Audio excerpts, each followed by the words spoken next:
ganun din eh, no? Isang ito na lang. Oo. Si ate.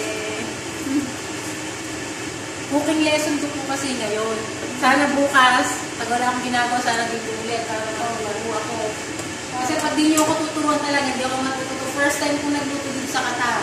Sa Saudi, oy, mga nakakapanood din nga kasama ko sa Saudi, oh. Nagluluto na ako si ate, oh. Live pala yan? Hindi po. Sa YouTube. I-upload ko po sa YouTube channel ko. Ganun ba? Opo. Yung ipapakilinan ko. Kasi alam na ng mga days na hindi ako nagluluto. Ito first time ko gumawa natin ito. Paano yung mga pahipapulang na? Alam, marunong na ako. Pero ang ano po nito, nag-mix si ate. Siya po gumawa lahat. Yung kasing nasa bahay, ano yun eh, pancake mix, iba yung naka-box. Magkaiba kasi yung, iba to, iba. Basta iba. Oo. May mga anak ko nanonood. O, marunong na ako pag-aanon ko kayo ito. Pero pagdating doon, wala. Nakahiga lang.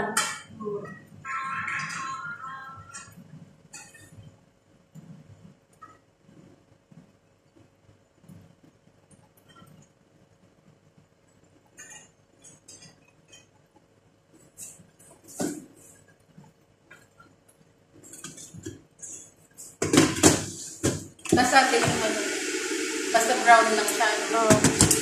Paano naman sa ito?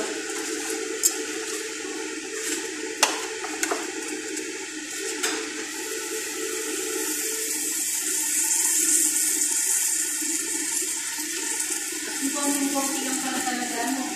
Ha? Konting-konti na po pala talaga naman ito. Oo. Hindi siya nilalagay. Huwag mo natin ano. Hindi na po siya pupunasan ulit. Hindi na. Trabahan mo lang yung ano. Basta punas lang. Punas lang. Huwag mo lang ano. Para hindi ka na mahirapan. Ano? Ganun. Nakakatuwa. Oo. Hirap talaga pag hindi ka talaga tagalog mo na. Hindi ka pasanay na hirap. Sabi ko, kaya nga nakakabilig yung mga ano eh. Tagaluto. Hirap. Oo. Wala pang ano to, wala pang gisa-gisa ha. Wala. Lagay pa lang to. Oo. Level 1. Hirap.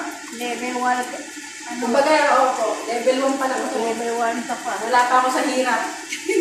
Kaya nakakabilig, saludo ako sa mga OFW na nagluluto. Ano si ate ah.